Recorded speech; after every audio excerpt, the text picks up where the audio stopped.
Deputy President Paul Mashatile is currently answering questions this afternoon in the National Council of Provinces. He's already on the podium. Let's listen in.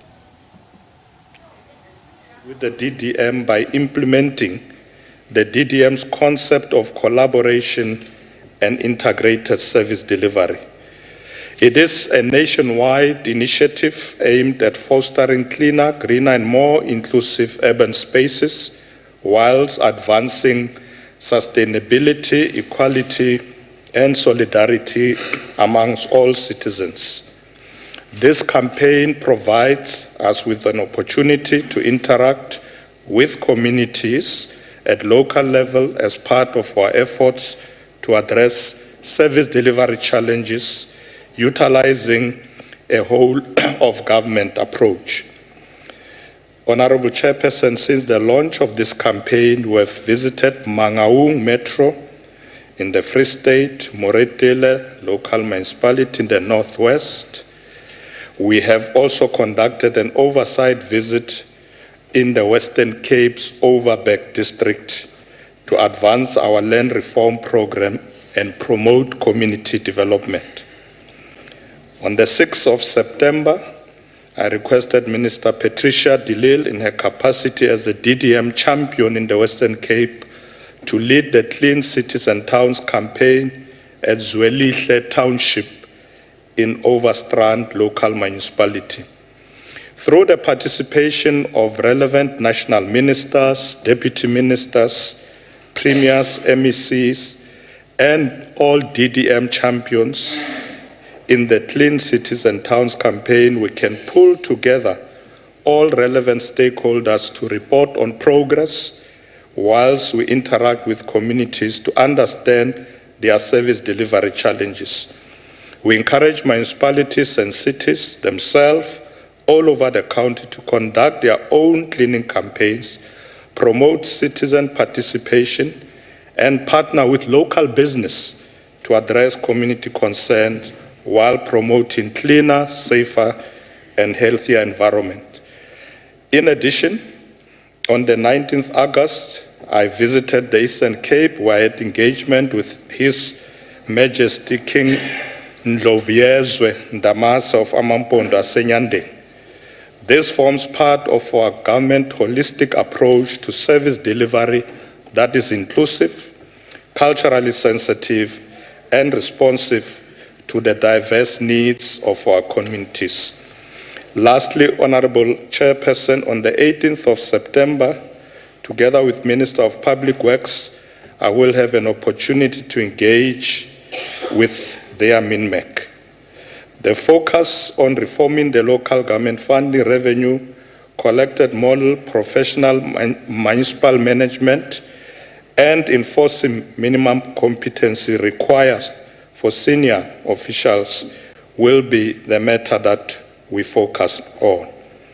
By utilizing this approach, we will continue to bring together all spheres of government to strengthen collaborative and localized planning to address service delivery challenges.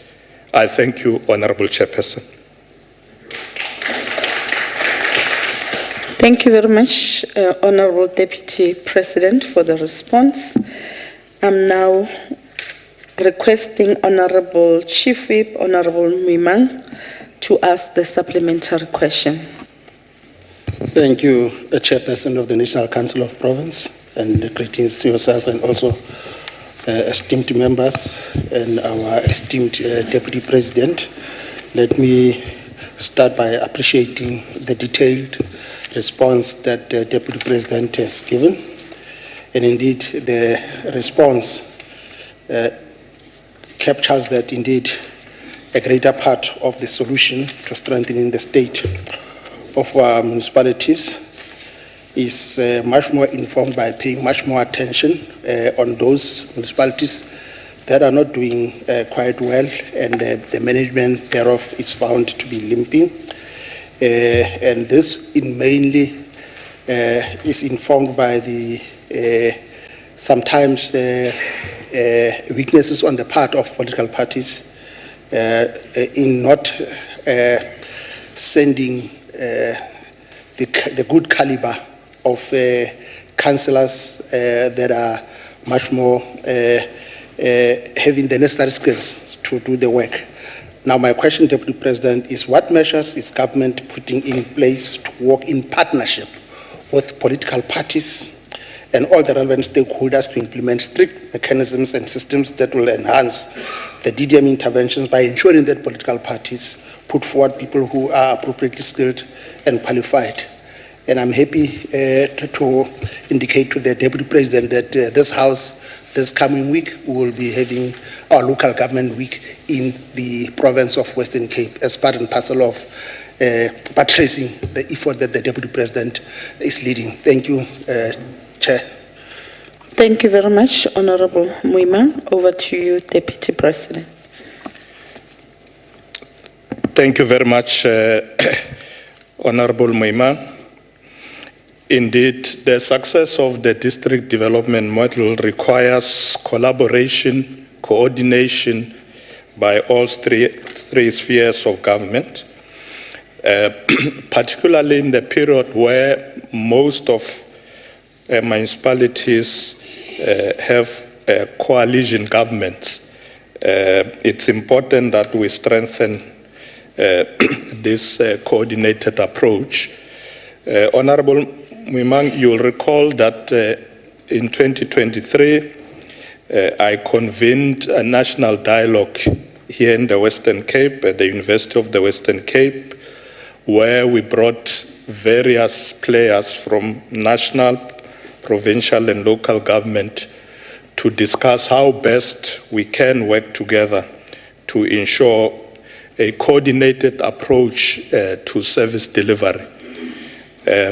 We know that at local government level, we have the Municipal Structures Act and other mechanisms, but the interface with provincial and national government is the one where we saw glaring weaknesses. As a result, in that dialogue, it was agreed that it's important that we close the gap, make sure that there is much stringent coordination in terms of how we provide services. That will avoid a situation where we work in parallel or we duplicate services. There are instances where even at the national level, ministers of the national government will have programs in a particular province but not coordinated. And therefore, this intervention was to ensure that we deal with that weakness and make sure that there is stronger coordination. We have observed that since that time, our DDM approach has been improving the way we do service delivery in our provinces throughout the country. We do go together into provinces. Whenever I visit these areas, as I've mentioned earlier, I'm accompanied by ministers, premiers, in most cases also MECs and executive mayors. And that's the approach that we are going to continue to use to strengthen our DDM approach. Thank you very much, Honorable Chairperson. No, thank you very much, Deputy President. We are now taking a follow-up question from Honorable Badenhorst. Deputy President, good day. Deputy President, 76% of municipalities are in financial distress, mostly due to poor management. Why is cadre deployment still the organizing principle of local government appointments instead of professionalization on merit, like the DA proposes? Thank you. Over to you, Honorable Deputy Minister. It is true, Honorable Chairperson, that a number of our municipalities are in dire straits. Some of them are not able to provide basic services that they should. We have taken a decision as National Cabinet that the Minister for Local Government should focus on that problem.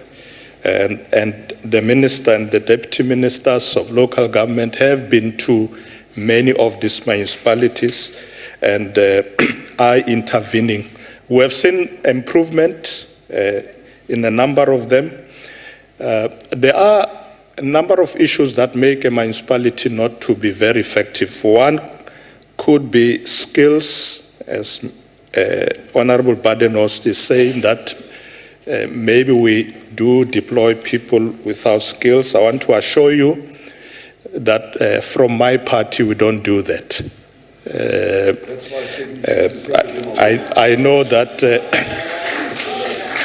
I know that when people hear the word cadre development, they think it's jobs for pals. That's not the case. Cadre development means you train your members adequately for the task ahead, and therefore you deploy them accordingly in line with the skills that they have acquired. So meritocracy is not new to the ANC. In fact, it has always been our guiding principle. But you do find a situation where at the local level, because sometimes we have no choice on who comes in from a ward as a ward councillor, because we involve communities. And sometimes communities do elect people who, once they get there, are struggling in performing their duties. But when it comes to the executive, like your mayors and so on,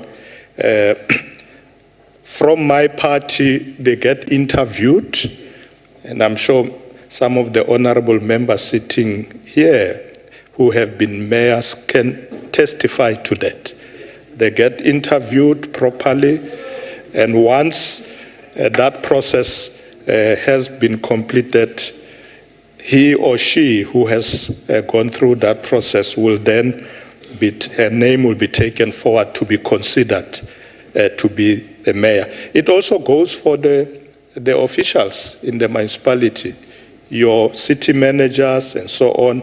There's a very rigorous process. So I have no doubt, Honorable Badenhorst, that our intervention is going to improve things at local government level.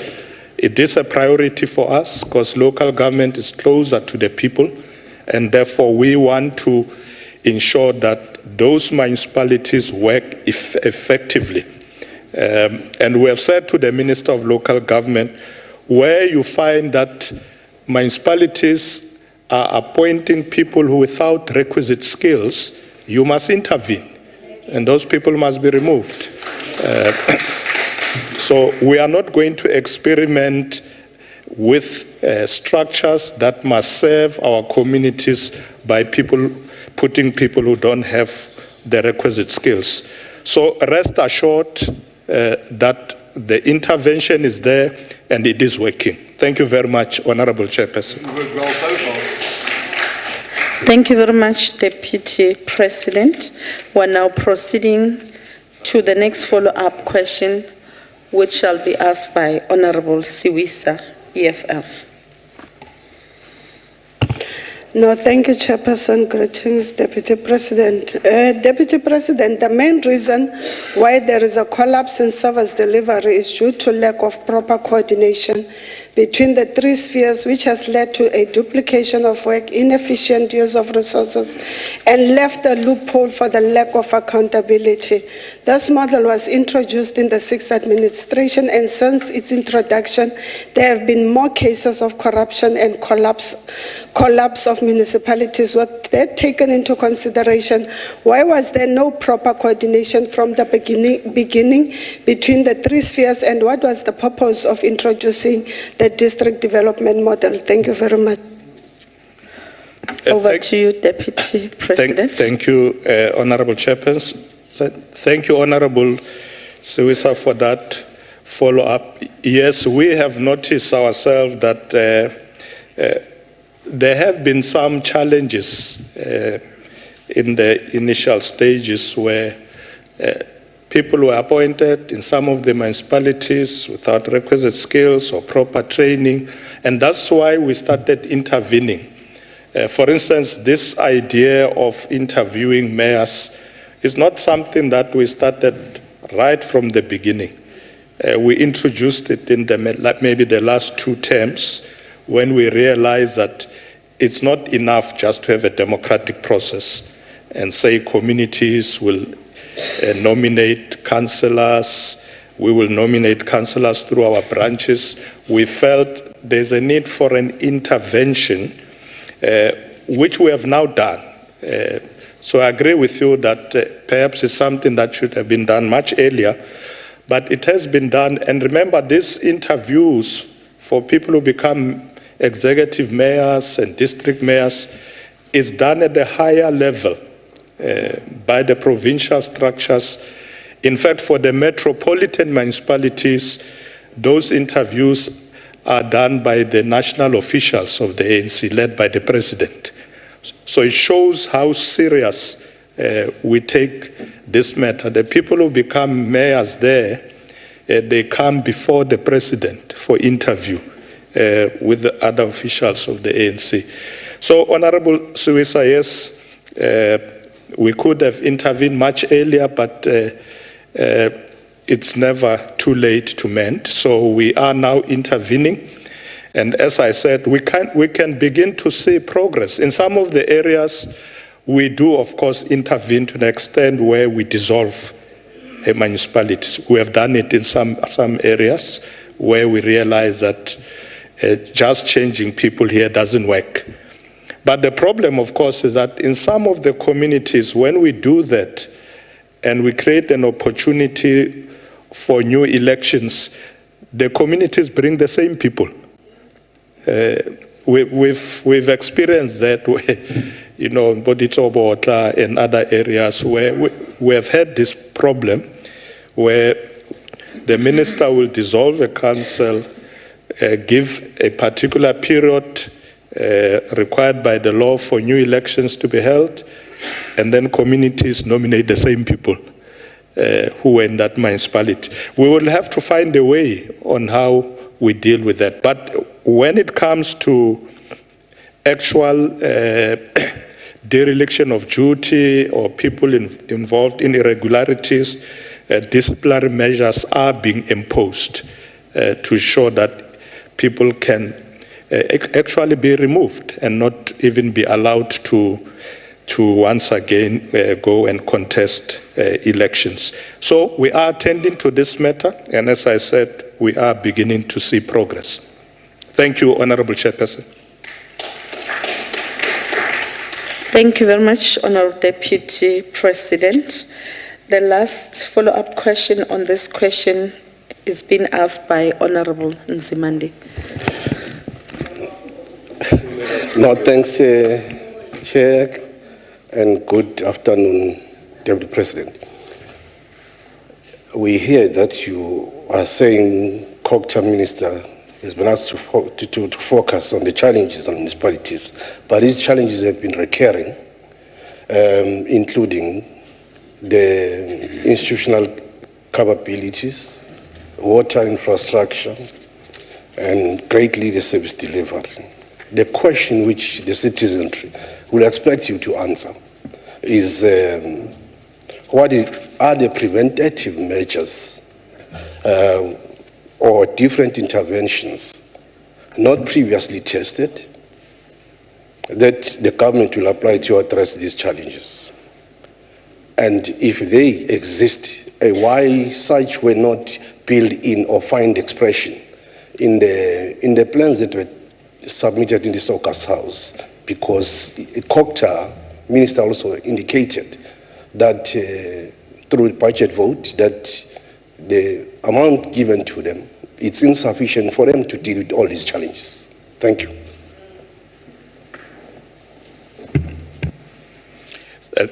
Thank you very much. Thank you, Honorable Chairperson. It is true that some problems have been recurring. The Minister of COGTA is not working alone, as I alluded in my initial answer. There is coordination with other ministers For instance, the Minister of Finance, or let me say Treasury itself, working with COCTA MECs in provinces, to be able to have a comprehensive intervention. Because what we want to avoid is exactly that problem, that problems recur, they keep coming back. So we have asked the minister to ensure that the intervention should be very comprehensive. Where there's a challenge of skills, we must deal with that. In some municipalities, you also find that there's a problem of economic base. So some municipalities don't have a proper economic base. So as a result, they struggle with revenue. Because the theory of independent local government in South Africa was premised on the fact that they are able to collect rates and taxes.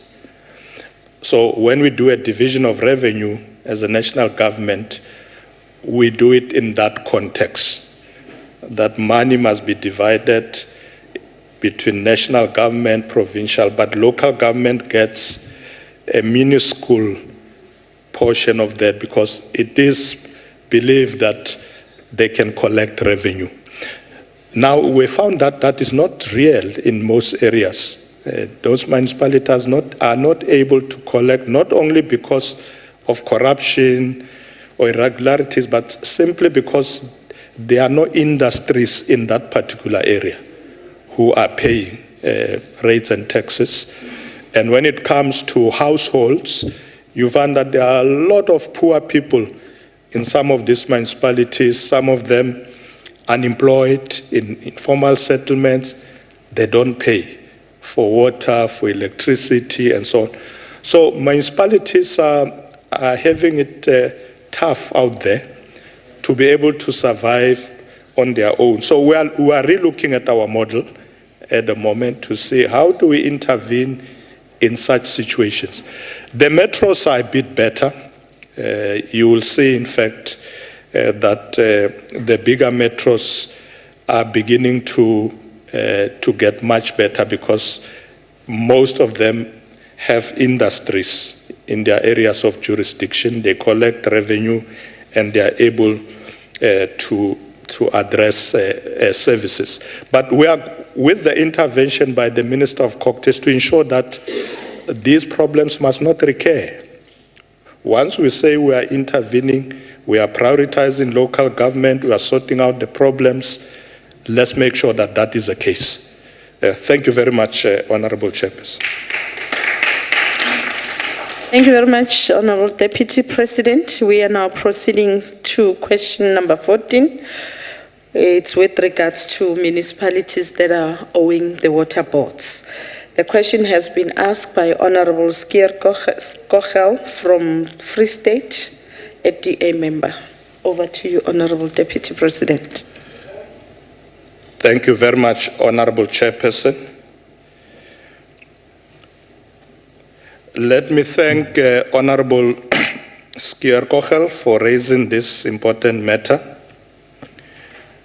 On the 8th of April this year, the Department of COCTA and the Department of Water and Sanitation briefed the water task team on the performance of water services authorities and presented the status of municipal debt to the water boards.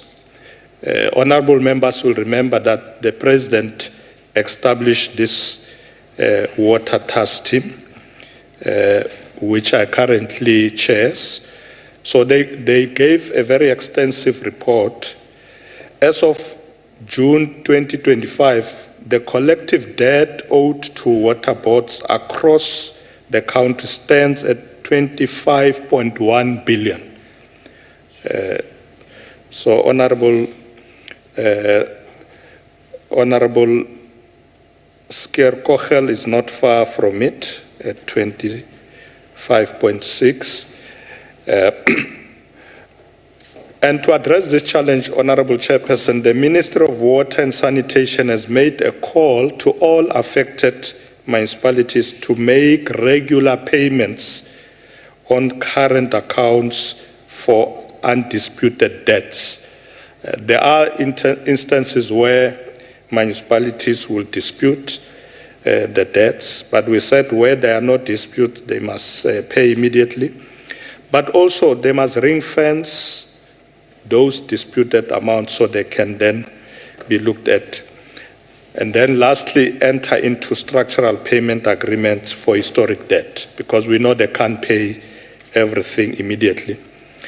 In addition, National Treasury has agreed to withhold equitable share transfers to worst performing municipalities in terms of non-payment to water boards. And this has been done at the request of the Department of Water and Sanitation.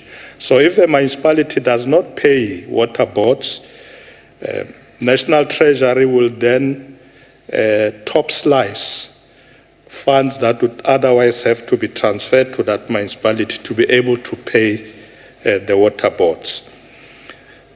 The equitable share, as I said, is withheld, and it will then, this will be done in tranches on a quarterly basis.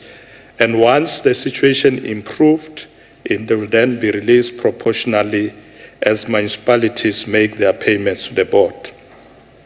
The implementation of this mechanism began last year, December, and is in progress for municipalities that are failing to comply with the payment obligations to water boards. These measures have already begun to show some level of improvement in the financial sustainability of municipalities across the country. In addition, Chairperson, the Minister of Water and Sanitation has announced that Mangaung, Johannesburg, and Tshwane metropolitan municipalities have already managed to pay off debts to the water boards. This improvement is commendable and must be replicated by other municipalities. But as I said earlier, these are metros, but would like to see this replicated throughout by other municipalities to make payments for water services. Chairperson, as we continue to implement measures against non-compliant municipalities, we will turn the tide of rising debt and move closer to improving the delivery of water and sanitation services to all South African citizens. I thank you, Chairperson. Thank you very much, Honorable Deputy President. May I request Honorable Skierkochel to ask a supplementary question. Thank you, Chairperson. Deputy President, this is not just financial mismanagement, it's a criminal neglect. And our Constitution is created in such a way that the three spheres of government hold each other accountable. Now, do you not agree that the problem is deep-rooted within the relevant provinces that allow local government to collapse because they do not provide the support as the Constitution provides, Section 154, the MFMA, and relevant other legislative mandate, and the failed step-aside rule for political leadership, like in my own municipality in the Free State? So, therefore, what consequent management action steps would you implement to provinces that keep on failing to ensure that local government provide basic services? Thank you. Over to you, Deputy President. Thank you, Honorable Chairperson. Honorable Skierkochel, as I said earlier, the Minister of Local Government has been tasked by Cabinet to intervene in all areas where we have challenges.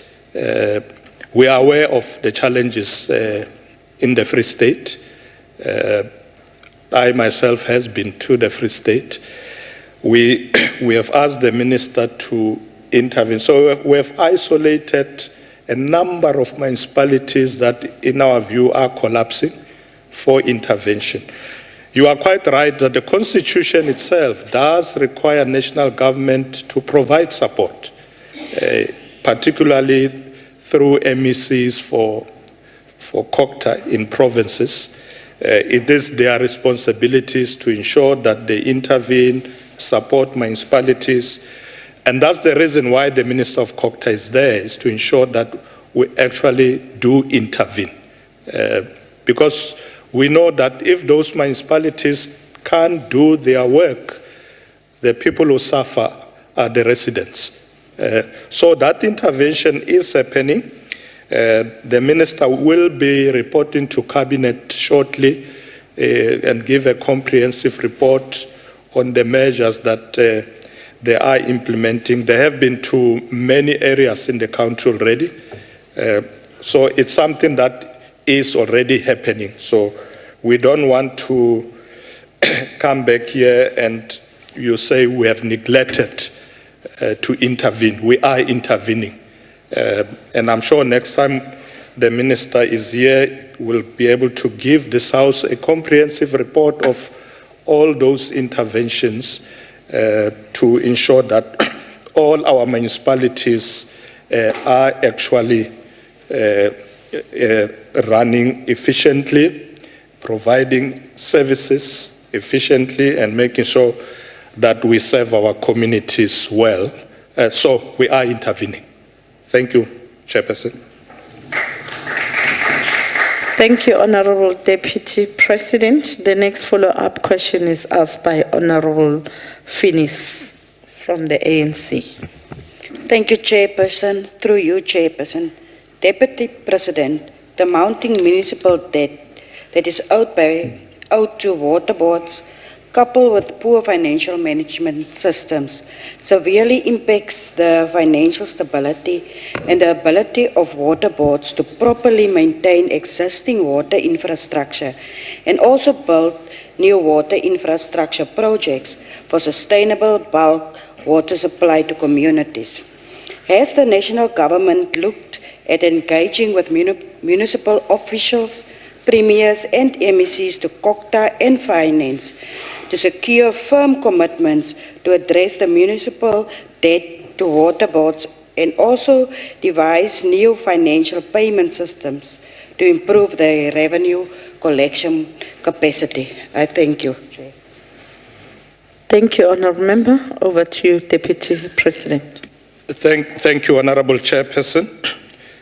Honourable Finis, yes, that has been done. The Minister of Water and Sanitation has already met with most of these municipalities.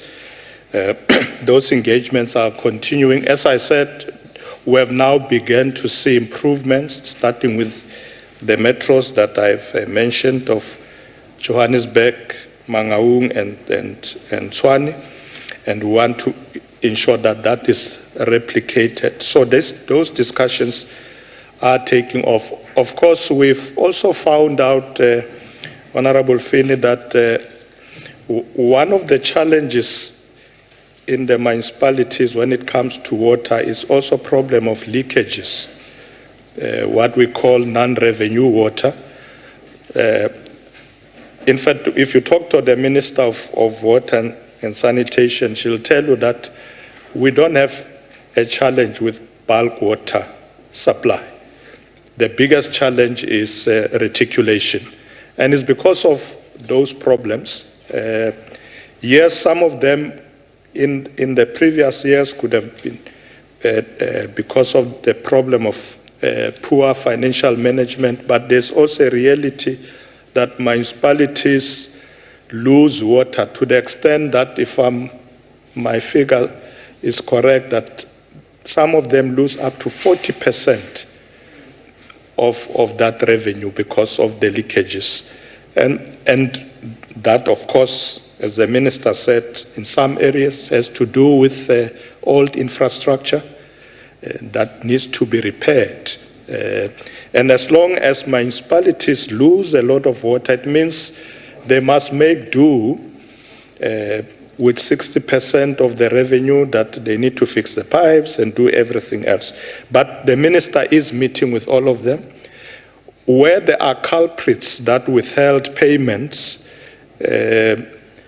that's where we came up with this idea with Treasury that we will top slice. their budget so that we don't bankrupt the water services boards. So those interventions are happening and are going to be closely monitored. There will be a regular report to Cabinet by the Ministers of Water and Water and Sanitation to ensure that Cabinet can see what improvements are we making with regard to water, because water is very critical for development, and we want to make sure it's not wasted through leakages because of not fixing infrastructure. But financial management, yes, we are also improving on that. We've asked the Minister of Water to ensure that municipalities should appoint people who have the skills to manage these facilities and make sure that payments are made regularly for water services. Thank you very much, Chairperson. Thank you very much, Deputy President. I'm now inviting Honorable Keza to ask a follow-up question to the Deputy President. Thank you very much, Chairperson. Deputy President, we are quite appalled by the debt. All right, live visuals there from Parliament, where Deputy President Paul Mashatile is answering questions before the NCOP. The questions relating to issues in government's three-sphered coordinated process of the district development model.